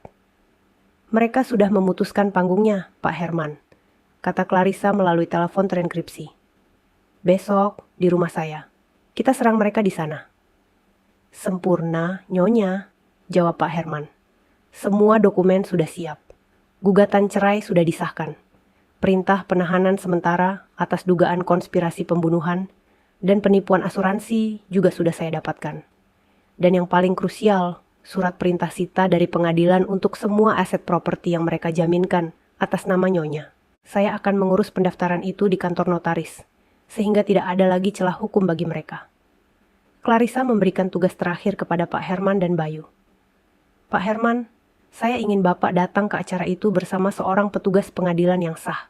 Bayu, kau harus datang lebih awal. Kau harus memastikan Siti mendapatkan isyarat untuk meninggalkan rumah sebelum kegaduhan dimulai. Sementara rencana besar disusun, di rumah mewah itu, Dimas dan Bu Ratna membuat kesalahan fatal terakhir mereka. Dimas merasa sangat stres. Untuk menenangkan diri, ia meraih sebotol anggur mahal dari lemari es dan kembali ke ruang kerja. Ia menatap Bu Ratna yang sedang menghitung daftar tamu. Aku sangat benci wanita itu, gerutu Dimas, menuang anggur ke dalam gelas. Aku sudah memberinya segalanya. Rumah ini, status sosial. Dan dia membalasku dengan lari, memblokir uangku, dan membuatku berurusan dengan polisi rendahan. Sudahlah Dimas, sabar, desak Bu Ratna tanpa menoleh. Aku tidak sabar, Bu. Aku ingin semua ini berakhir. Dimas berteriak. Ia menendang meja kecil di depannya. Aku sangat menyesal aku mendengarkanmu. Kau yang menyuruhku memaksanya menandatangani surat kuasa umum itu. Kau bilang itu hanya formalitas. Padahal kau mau aku mengalihkan aset properti utamanya agar bisa kau jaminkan untuk hutang judimu. Kau yang merusak semuanya, Bu. Kau serakah. Bu Ratna membanting pulpen. Hentikan, Dimas. Apa kau lupa siapa yang memberimu koneksi dan jabatan di perusahaan itu? Kau hanya direktur boneka. Akulah yang membuatmu bisa menikahi Clarissa yang kaya. Aku melakukan semua ini demi kita. Demi kita atau demi dirimu sendiri? Semua hutang itu hutangmu. Dimas balik berteriak. Aku harus menyingkirkannya. Dia terlalu cerdas, balas Bu Ratna. Jika dia tidak pergi, dia pasti akan menemukan semua rahasia keuangan kita. Aku sudah atur segalanya, termasuk gas di gudang. Aku sudah memanggil teknisi dan menyuruhnya memanipulasi pemanas air. Aku hanya menunggu waktu Dimas pergi keluar kota untuk memintanya mengambil sesuatu di gudang dan... Bu Ratna berhenti bicara. Napasnya tercekat. Ia sadar ia baru saja mengungkapkan seluruh rencananya secara rinci dan keras. Dimas menatap ibunya dengan tatapan panik. Bu, hentikan. Jangan bicara lagi. Siapa tahu ada yang dengar. Mereka berdua terdiam, saling menatap. Ketakutan yang dingin menjalar di tulang mereka. Mereka tidak menyadari pengakuan rinci Bu Ratna tentang manipulasi gas, hutang, dan niat jahat kini sudah terekam sempurna. Ini adalah pengakuan tersembunyi yang lebih berharga daripada semua bukti finansial yang lain. Di luar ruangan, Siti yang mendengar teriakan itu segera mengirim pesan terakhir yang berisi kode rahasia kepada Clarissa. Pesan itu berarti bukti yang paling penting sudah terekam. Mereka sudah mengakui segalanya. Clarissa menerima pesan itu di pagi buta. Ia tersenyum, senyum yang dingin dan mematikan. Sekarang dia tahu, tidak ada jalan keluar lagi bagi Dimas dan Bu Ratna. Pagi itu, Bayu datang ke rumah Dimas dengan dalih membantu persiapan acara. Ia mengamati Siti dan memberikan isyarat rahasia. Siti mengangguk, mengerti. Ia segera berpura-pura sakit dan meminta izin untuk pergi ke pasar sebentar, berjanji akan kembali setelah acara usai. Bu Ratna yang sibuk dengan daftar tamu hanya mengiyakan dengan malas. Di saat Siti dan Bayu sudah di luar rumah, Pak Herman tiba di kantor notaris dan pengadilan. Semua dokumen hukum, termasuk rekaman pengakuan Bu Ratna, diserahkan untuk memastikan perintah sita dan penahanan sudah valid dan aktif pada jam acara. Clarissa, di tempat persembunyiannya, menatap ke cermin. Ia sudah tidak lagi memakai celemek atau sandal rumah. Ia mengenakan gaun malam yang elegan, perhiasan emas putih miliknya yang tersimpan di brankas terpisah, dan riasan wajah yang kuat. Ia bertransformasi dari istri naif yang nyaris dibunuh, menjadi wanita yang kembali untuk mengambil tahtanya. Ia menghubungi Pak Herman untuk terakhir kalinya. Pak, saya siap. Pastikan polisi berseragam dan petugas pengadilan tiba tepat pada puncaknya. Clarissa meninggalkan kontrakan kecil Siti, tempat persembunyian yang telah menyelamatkan hidup dan harga dirinya. Ia naik ke mobil yang disiapkan oleh Pak Herman. Tujuannya, rumah mewahnya sendiri. Di rumah itu, para tamu VIP, kolega, dan dewan direksi mulai berdatangan. Musik jazz mengalun. Dimas dan Bu Ratna tersenyum lebar, memainkan peran suami dan mertua yang berduka, namun tetap kuat demi bisnis. Mereka tidak tahu, jam di dinding ruang kerja sedang menghitung mundur menuju kehancuran total mereka. Dan wanita yang mereka kira sudah pergi, sedang dalam perjalanan untuk memberikan kejutan terbesar dalam hidup mereka. Panggung sudah siap. Lampu kristal di aula utama rumah mewah itu memancarkan cahaya yang memantul pada lantai marmer, menciptakan kemewahan palsu yang menjadi panggung kehancuran. Dimas dan Bu Ratna berdiri di tengah ruangan, dikelilingi oleh puluhan tamu penting. Rekan bisnis, kolega diri, dan tokoh sosialita. Acara perkumpulan doa dan dukungan yang mereka adakan terasa lebih seperti pesta perayaan.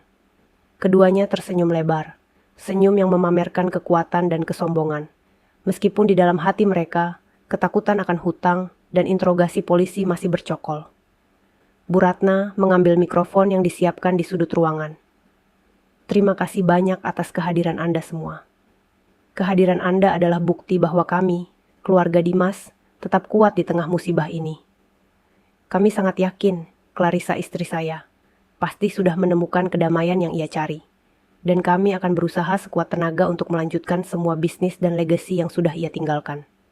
Ucapan legasi itu membuat beberapa kolega di sudut ruangan saling pandang, meragukan integritas Bu Ratna. Dimas mengambil alih mikrofon, matanya memancarkan rasa puas yang menjijikkan. Ya, kami berjanji akan mengurus semuanya, termasuk aset-aset dan properti yang ia kelola. Kami akan pastikan perusahaan tetap berjalan stabil, karena, dia tidak akan kembali, dan kami adalah ahli waris tunggalnya. Suasana menjadi hening. Ini adalah pengumuman tak resmi bahwa Clarissa telah dianggap mati. Dimas dan Bu Ratna tersenyum penuh kemenangan. Mereka merasa, dengan pengumuman ini, mereka telah mendapatkan validasi sosial yang mereka butuhkan untuk mempercepat proses asuransi dan meredakan kecurigaan. Tepat pada puncak pengumuman arogan itu, ketika Dimas mengangkat gelasnya untuk bersulang, tiba-tiba pintu utama yang tinggi terdorong terbuka dengan suara keras. Semua mata langsung tertuju pada pintu. Berdiri di ambang pintu, disinari cahaya backlight, adalah sosok yang mereka anggap sudah hilang atau mati. Itu adalah Clarissa. Ia mengenakan gaun malam berwarna gelap yang elegan, menonjolkan aura kekuasaan yang tak terbantahkan. Ekspresi wajahnya tenang, dingin, dan mematikan. Jauh dari wajah naif dan polos yang biasa mereka lihat. Ia tidak berjalan, melainkan meluncur dengan langkah yang terukur. Matanya tertuju lurus pada Dimas dan Bu Ratna. Seluruh ruangan membeku. Tamu-tamu VIP terdiam. Ada yang menjatuhkan gelas. Ada yang terbelalak tak percaya. Dimas dan Bu Ratna, yang baru saja bersulang untuk kematiannya, kini terpaku. Wajah mereka pucat pasi, seolah melihat hantu yang mereka ciptakan sendiri. "Clarissa!" bisik Dimas. Suaranya tercekat. Mikrofon di tangannya jatuh ke lantai, menghasilkan bunyi feedback yang memekakkan telinga. Bu Ratna, yang lebih cepat pulih dari syok, segera maju selangkah, berakting panik. "Clarissa, astaga, kau hidup? Dari mana saja kau? Kami sangat mengkhawatirkanmu. Kau membuat kami gila. Cepatlah, naik, kau terlihat tidak sehat." Ia mencoba merangkul Clarissa, mencoba membawa Clarissa ke sudut ruangan, agar drama ini tidak disaksikan publik. Clarissa menghentikan langkahnya. Tatapannya menembus topeng Bu Ratna. "Jangan sentuh aku, Bu Ratna," katanya, suaranya rendah namun memegang otoritas penuh, menggema di ruangan yang hening. "Saya tidak terlihat tidak sehat. Saya terlihat seperti sesuatu yang baru saja lolos dari jebakan maut yang kalian ciptakan sendiri." Suasana semakin tegang. Tamu-tamu mulai berbisik-bisik. Di saat yang sama, Pak Herman masuk dari belakang Clarissa, tidak sendirian. Ia didampingi oleh 2 orang petugas pengadilan resmi berseragam dan beberapa polisi berseragam yang menjaga pintu. Pak Herman membawa sebuah proyektor kecil dan meletakkannya di meja terdekat. Ia mengambil mikrofon yang tadi jatuh. "Hadirin sekalian," ujar Pak Herman dengan suara lantang dan resmi. "Maaf mengganggu acara dukungan ini. Saya Pak Herman, pengacara dan kuasa hukum resmi Nyonya Clarissa. Kedatangan kami ke sini adalah untuk mengumumkan beberapa hal penting terkait status kepemilikan aset dan gugatan hukum." Dimas akhirnya tersadar. Ia berteriak, "Herman, kau tidak berhak di sini. Ini rumahku. Keluar." "Oh, benarkah ini rumahmu, Dimas?" balas Clarissa dingin. "Tadi kau bilang aku sudah meninggal dan kau adalah ahli warisku. Sekarang kau mengusirku dari rumahku sendiri?" Clarissa memberi isyarat kepada Pak Herman. Proyektor menyala, menyorot ke dinding kosong di sebelah tangga. Yang pertama ditampilkan adalah surat perintah sita sementara. "Hadirin sekalian," jelas Pak Herman, suaranya seperti palu hakim. "Atas permintaan Nyonya Clarissa dan berdasarkan bukti adanya niat jahat dan penipuan finansial, pengadilan telah mengabulkan permohonan sita, sementara atas seluruh properti, aset, dan rekening yang masih terdaftar atas nama Clarissa, dan semua aset yang dijaminkan oleh Tuan Dimas dan Nyonya Ratna, termasuk rumah ini." Seluruh ruangan tersentak. Dimas maju, matanya melotot. "Sita, kau gila, ini semua milikku, kau menipu, menipu." Clarissa maju selangkah, tatapannya menyala. "Kau yang menipu, Dimas. Kau menipu, mencoba membunuh, dan mencoba mencuri. Kau pikir, mengapa semua kartu kredit dan rekening bankmu dibekukan mendadak? Karena aku sudah tahu rencanamu. Karena aku tahu kau sudah menjaminkan propertiku untuk utang-utang ibumu." Clarissa memberi isyarat lagi. Pak Herman mengganti slide proyektor. Kali ini yang muncul adalah bukti yang dikumpulkan Bayu. Foto-foto dokumen asuransi jiwa Clarissa, surat kuasa palsu yang ditandatangani, dan rincian pinjaman besar yang jatuh tempo dalam waktu dekat. Bu Ratna mencoba menarik Dimas. "Dimas, jangan bicara, kita pergi dari sini." "Tidak ada tempat untuk pergi, Bu Ratna," potong Clarissa. "Ini adalah pengungkapan di tengah perayaan. Perayaan kematianku. Jadi, kalian harus melihat sampai selesai." Pak Herman memutar rekaman suara. Itu adalah suara Dimas dan Bu Ratna dari ruang kerja, hasil sadapan Bayu. Rekaman Bu Ratna. "Aku harus menyingkirkannya. Dia terlalu cerdas. Jika dia tidak pergi, dia pasti akan menemukan semua rahasia keuangan kita. Aku sudah atur segalanya, termasuk gas di gudang. Aku sudah memanggil teknisi dan menyuruhnya memanipulasi pemanas air. Aku hanya menunggu waktu Dimas pergi keluar kota untuk memintanya mengambil sesuatu di gudang dan..." Rekaman Dimas. "Sial, aku menyesal mendengarkanmu, Bu. Kita seharusnya menyingkirkannya saat dia tidur. Sekarang dia mencuri start dari kita dan memblokir uangku." Suara mereka yang penuh kebencian dan rincian mengerikan tentang rencana ledakan gas di gudang terdengar jernih dan keras, disaksikan oleh seluruh tamu VIP yang tadinya menghormati mereka. Ketenangan Dimas dan Bu Ratna hancur berkeping-keping. Tamu-tamu kini melihat mereka dengan jijik dan ngeri. "Dan terakhir," kata Clarissa, Suaranya penuh kemenangan. Ini adalah bukti dari drama kecelakaan palsu yang kalian ciptakan kemarin. Mobil SUV saya yang kalian coba hancurkan dan tenggelamkan ke jurang demi klaim asuransi. Pak Herman menampilkan foto mobil SUV Clarissa yang diamankan polisi, beserta wajah Rudi, preman yang disuruh Dimas. Dimas tidak bisa menahan diri lagi. Ia berteriak histeris, menunjuk Clarissa. Kau iblis, kau yang gila, kau memata-matai kami, kau memalsukan semua ini. Clarissa melangkah maju, sangat dekat dengan Dimas, matanya tak berkedip. Saya tidak perlu memalsukan apapun, Dimas. Semua yang kalian lakukan adalah kebenaran yang keji. Dan saya berterima kasih kepada kalian, karena drama ini telah menunjukkan siapa kalian sebenarnya. Dua penipu serakah yang rela membunuh demi uang. Clarissa kemudian menoleh kepada para petugas pengadilan. Lanjutkan prosesnya, Pak. Sita seluruh aset dan properti. Dan kepada para petugas polisi, Clarissa menunjuk Dimas dan Bu Ratna. Saya, Nyonya Clarissa, mengajukan tuntutan pidana atas percobaan pembunuhan berencana, penipuan asuransi, dan pencemaran nama baik.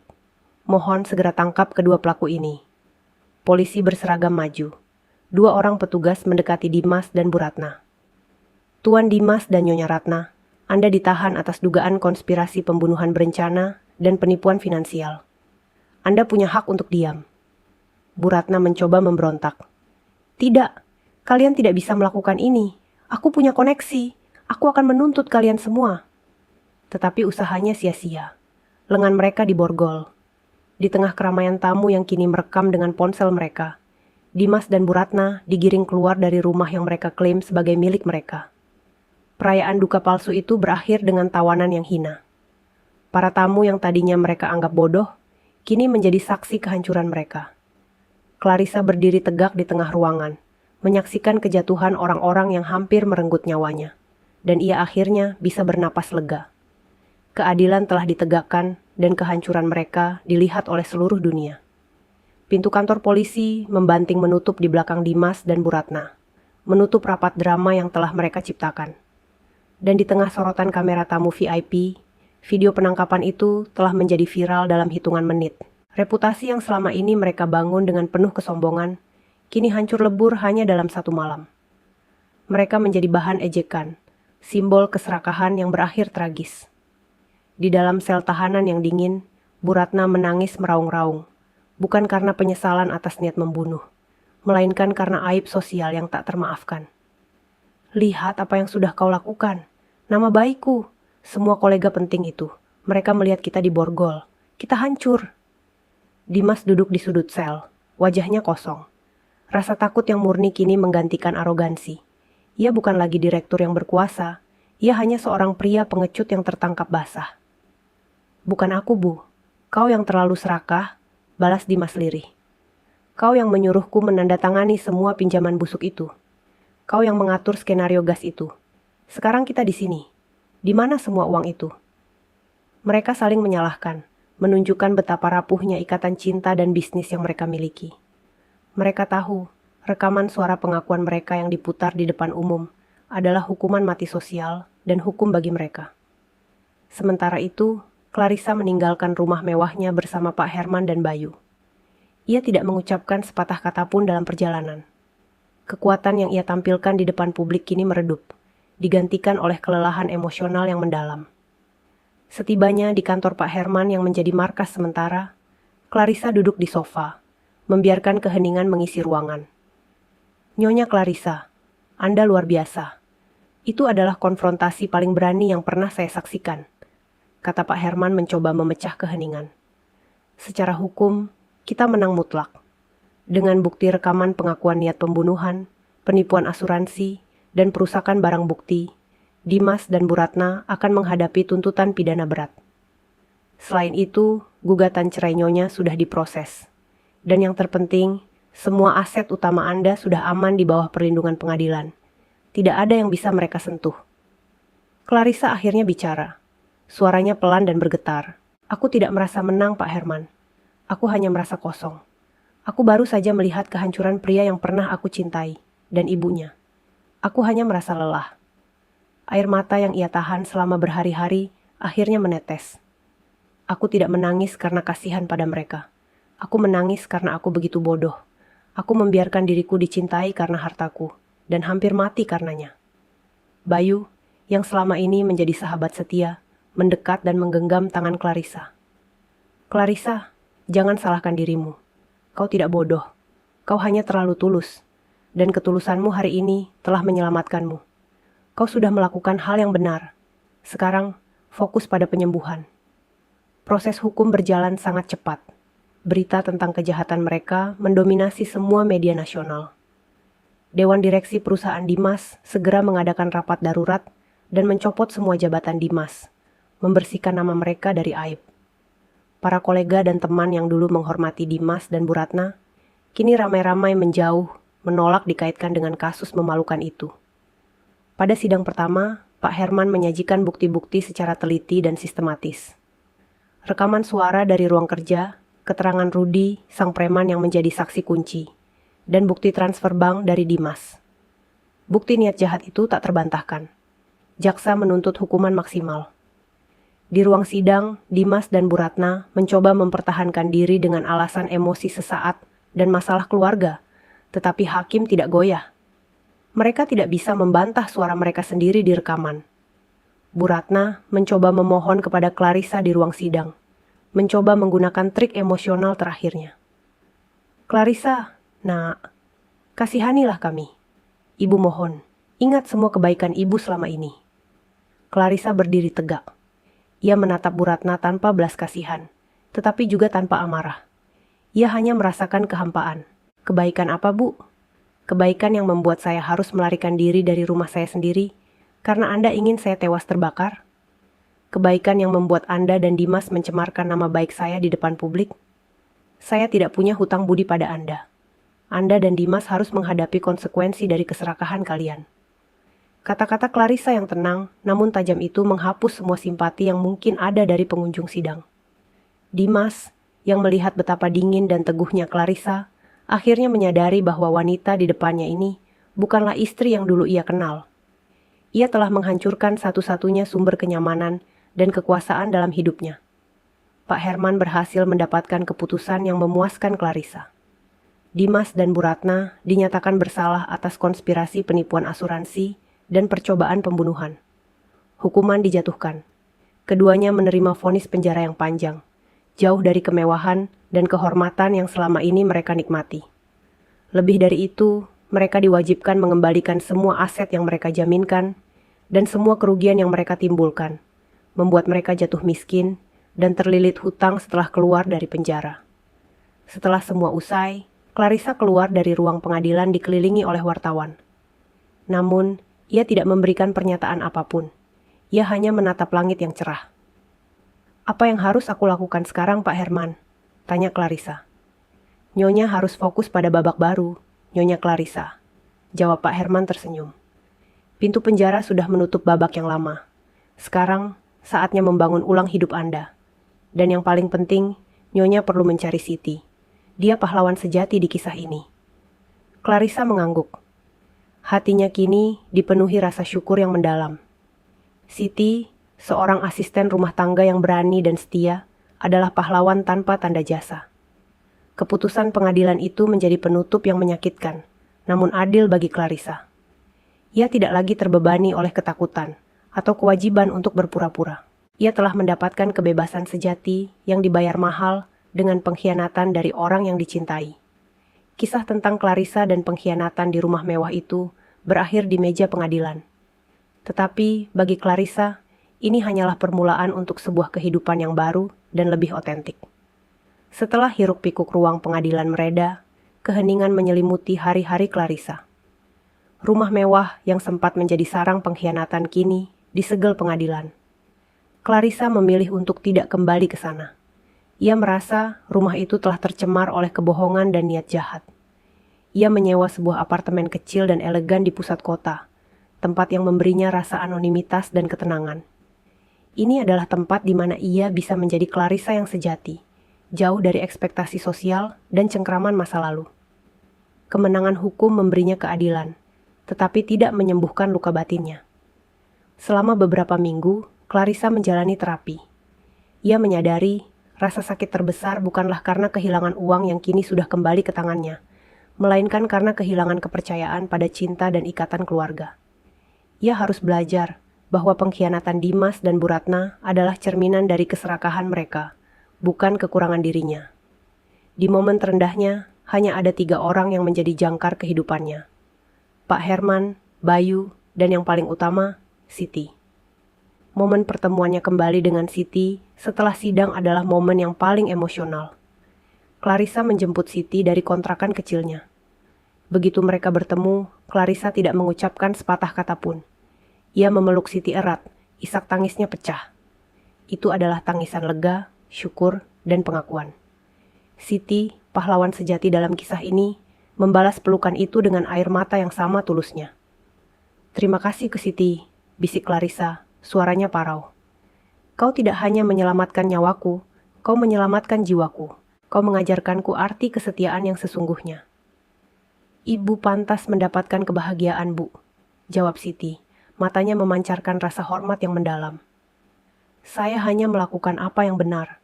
Ibu selalu baik pada saya." Clarissa merasa berutang budi yang tak terhingga. Ia tahu Siti telah mempertaruhkan segalanya, pekerjaannya, keselamatannya, dan masa depannya, hanya demi kebenaran. Clarissa tidak ingin Siti kembali menjadi asisten rumah tangga. Ia melihat potensi besar dalam diri Siti. "Aku punya tawaran untukmu, Siti," kata Clarissa saat mereka duduk di apartemen barunya. "Aku tidak ingin kau kembali bekerja sebagai asisten rumah tangga. Aku butuh kau di sisiku, sebagai asisten pribadiku, dengan gaji dan tunjangan yang jauh lebih baik. Dan aku ingin kau belajar mengelola yayasan sosial yang akan kubangun." Siti terkejut, air matanya kembali menetes. "Ibu, saya tidak tahu harus berkata apa. Saya tidak punya pendidikan tinggi." "Pendidikan terbaik adalah hati nurani, Siti," potong Clarissa. "Kau punya itu. Aku akan mengajarimu sisanya. Kau akan menjadi tangan kananku, orang yang paling kupercaya. Kita akan membangun masa depan yang baru bersama." Siti menerima tawaran itu, menandai dimulainya babak baru yang penuh harapan bagi mereka berdua. Clarissa juga mengadakan perjamuan kecil nan intim dengan Pak Herman dan Bayu. Perjamuan yang jauh dari gemerlap palsu rumah lamanya, penuh dengan tawa dan ketulusan. "Bayu, berkat alat sadapmu, kami punya bukti emas," kata Clarissa, menyerahkan sebuah amplop tebal. "Terima kasih untuk keberanianmu. Aku harap ini bisa membantumu memulai bisnis desain interior yang selalu kau impikan." Bayu menolak uang itu, tetapi Clarissa bersikeras. "Anggap ini investasi dari klien pertamamu. Aku butuh rumah baru. Aku ingin kau yang mendesainnya dari nol. Rumah yang penuh cahaya, tanpa rahasia, dan tanpa gudang yang bisa meledak." Bayu tersenyum dan setuju. Kepada Pak Herman, Clarissa tidak hanya membayar biaya jasa yang fantastis, tetapi juga menawarinya posisi sebagai kepala Dewan Hukum di seluruh jaringan perusahaannya. Pak Herman menerimanya, bangga menjadi bagian dari pemulihan Clarissa. Dengan dukungan tim barunya, Clarissa mulai mengalihkan fokusnya. Ia menjual rumah lamanya, rumah yang menjadi saksi bisu kejahatan. Uang hasil penjualannya ia gunakan untuk mendirikan Yayasan Keadilan Wanita, sebuah organisasi yang didedikasikan untuk membantu wanita yang menjadi korban penipuan finansial dan kekerasan dalam rumah tangga. Ia ingin menggunakan pengalamannya yang pahit untuk menjadi cahaya bagi orang lain. Perlahan, Clarissa menemukan kembali identitasnya yang dulu hilang dalam bayang-bayang pernikahan. Ia kembali menjadi pengusaha yang cerdas dan visioner. Ia bekerja keras, tetapi kali ini ia bekerja dengan tujuan memperbaiki dunia kecilnya dan dunia orang lain. Siti dengan cepat belajar menjadi manajer operasional yayasan yang cekatan dan penuh empati, mewakili sisi kemanusiaan Clarissa. Setiap hari, Clarissa merasa semakin kuat. Ia telah mengajukan gugatan balik untuk pencemaran nama baik, memastikan Dimas dan Bu Ratna tidak akan pernah bisa bangkit lagi secara finansial maupun sosial setelah keluar dari penjara. Ia juga secara resmi menghapus nama Dimas dari semua aset dan warisan yang tersisa, memastikan masa lalunya benar-benar terputus. Masa penyembuhan Clarissa diwarnai dengan pemahaman diri. Ia menyadari, kesempatan kedua ini adalah anugerah.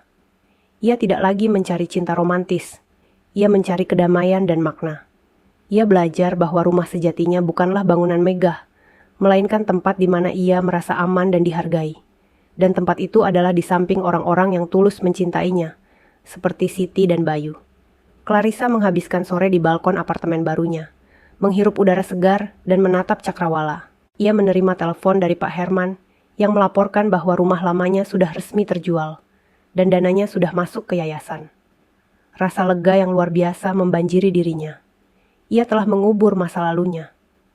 Clarissa kini siap sepenuhnya untuk babak terakhir. Ia bukan lagi Clarissa yang naif dan mudah tertipu. Ia adalah seorang pejuang, seorang mentor, dan seorang filantropis.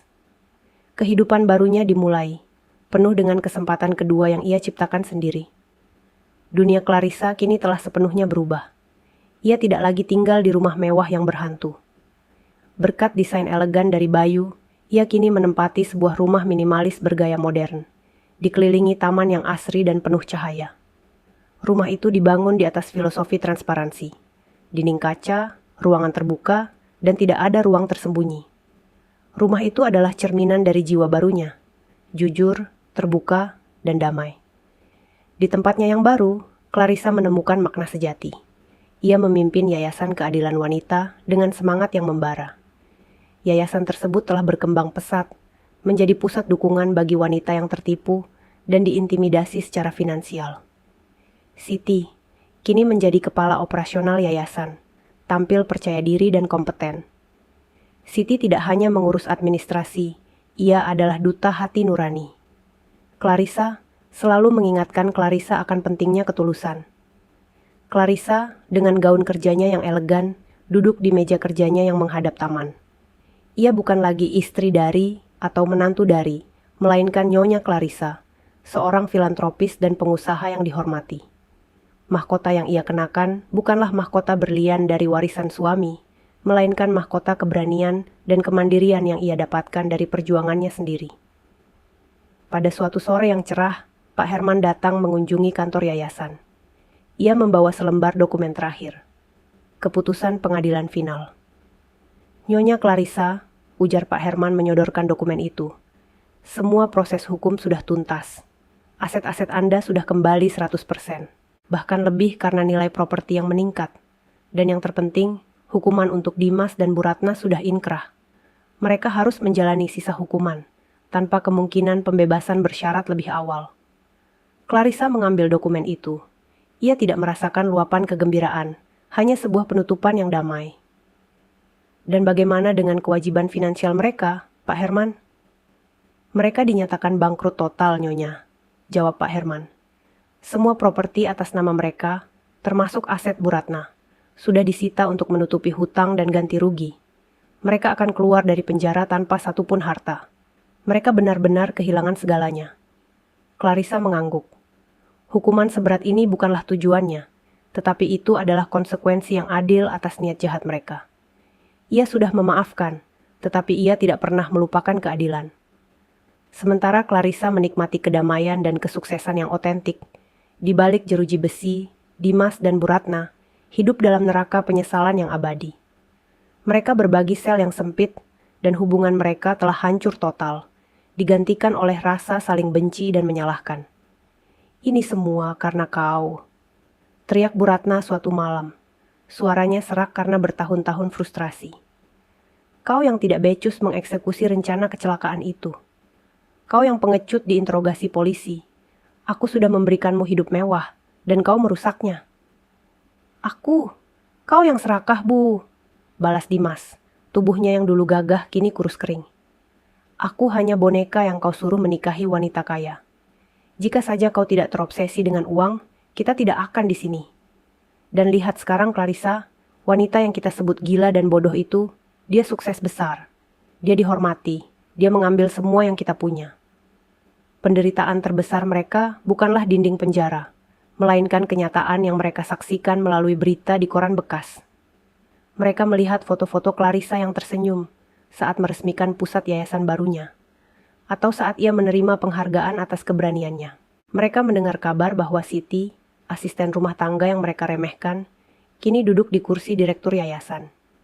Mereka menyadari wanita yang mereka anggap miskin dan mudah dibunuh adalah satu-satunya sumber kekayaan dan kebahagiaan mereka. Dan mereka telah menghancurkan sumber itu dengan tangan mereka sendiri. Penyesalan itu adalah racun yang membunuh mereka perlahan dari dalam, jauh lebih menyakitkan daripada hukuman fisik. Pada hari peresmian rumah baru Clarissa, ia mengundang semua orang yang mendukungnya. Siti dan seluruh tim yayasan, Pak Herman, dan Bayu. Di tengah pidato kecilnya, Clarissa berhenti. Ia menatap semua orang dengan mata berkaca-kaca, tetapi kali ini air mata kebahagiaan. 2 tahun lalu, mulai Clarissa, suaranya tenang.